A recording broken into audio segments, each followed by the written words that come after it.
Hi, Gene Burnett from GeneBurnett.com. Hey, here's a weird one. Develop strength. I'm encouraging you to develop strength. To develop strength so that you don't have to use it. What do I mean by that? There's a lot of different reasons to develop strength. I've been doing a lot more strength training in a gentle Tai Chi, slowly staged into my life way, not rushing or hurting myself over the last 5 or 6 years, and before that as well in different forms. And I gotta say, it feels great to be strong. It feels really good to be strong. One reason to develop strength is it just feels good.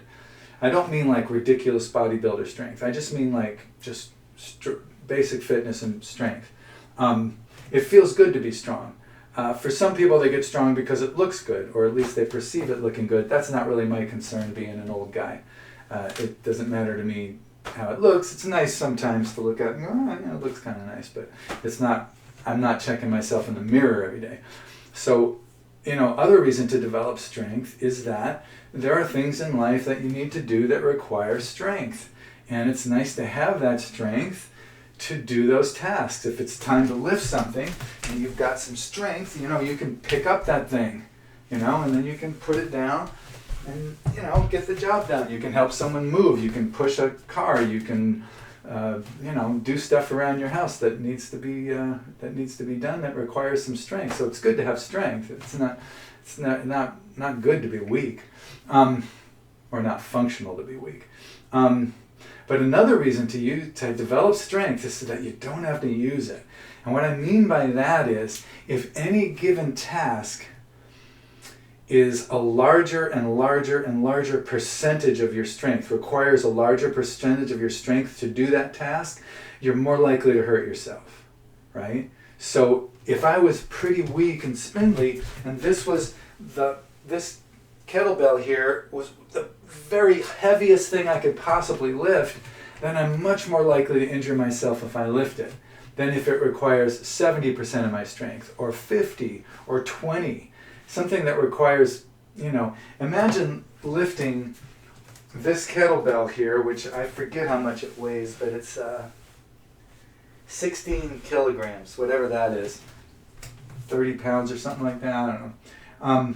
But imagine if lifting that kettlebell was as easy as lifting this little glass candle holder. Right? What if it was that easy? In other words, I could pick it up and just hold it in front of me like that and put it down. Well, I'm going to be much less likely to hurt myself than if that was the heaviest thing I could possibly lift in a million years, right? So, if you're strong, you don't have to use the strength. Like if that thing took 30% of my strength, 70% of my strength is just hanging out, waiting for something to do. And that's good, because if you're using all your strength to do something, I don't mean in an exercise, I mean in life. If you're using all your strength to do something, the chances are you're going to injure yourself. If you're using all your strength, you're just much more likely to hurt yourself. So this way, you use a smaller and smaller percentage of your strength. So I'm not in favor of like brute force, for instance, like in pushing hands or in martial arts. I'm not in favor of just using force against force and using more than they're using and just literally just overpowering them into submission of some kind. I'm not. Being a Tai Chi guy, I'm into balance, I'm into technique, I'm trying to find an effortless way to do these things. So yeah, I'd like to use less force. My motto is flow more, force less. There's always a less forceful way to go that's, easier. But it does require some strength to push another person or to hit another person or to spar with somebody or to even just do drills. It requires strength or you'd be lying on the ground, right? So if pushing somebody requires all my strength, like just the amount of strength it requires to push somebody, I have to use all the strength I have, much more likely to injure myself than if I've got strength to spare and it's just a small percentage of it that I'm applying at this particular moment, much less likely to hurt myself. And here's something, when you're using all your strength, are you graceful? Are you smooth? Do you see options and other ways that you can adapt your movement to the situation and become more connected, more fluid, and more more kind of effective? No, you are not. You're using all your strength. If I picked up a 100-pound kettlebell, that's all I could do is just to get it up in the air. That would be a lot of weight for me. So by increasing my strength, I'm not only reducing my injury risk by using a smaller percentage of my strength when I go to do a task, but I'm also leaving more space open in my body and my brain so that if I lift this up and it doesn't require all my strength, I might decide, let me just see what it's like to do this with one arm and one leg moving on the other side. I can do all kinds of things and explorations that I just couldn't do if this was all I could do to lift, you know. It takes away all the grace.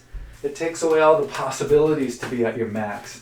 The Tao Te Ching says a man on his tiptoes is not stable. And there's loads of advice in the Tao Te Ching and in Taoism in general against extremes, against going to extremes. So one way to go against extremes in daily life when you're moving, lifting, and doing something is to be strong enough that you don't need to go to an extreme to get the thing done. So that's my pitch for developing strength, not ridiculous strength, but, you know, a decent amount of strength so that the tasks that you do in your life require less of your whole overall percentage of strength to reduce injury, to give yourself more options to improve your movements, and just to leave you more awareness and more pleasure in your body than you would if you're weak and you're trying to lift something and it takes all the strength you have.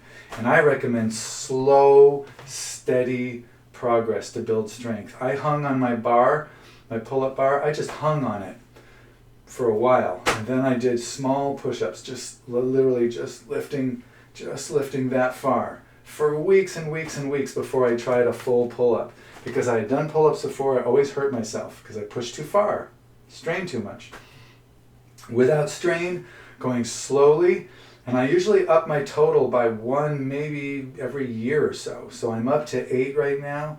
But often I do sets of 5, or I do 1, then 2, then 3, then 4, then 5, or something like that. I mix it up, but when I go for when I go for my maximum, I'll go and I can do 8.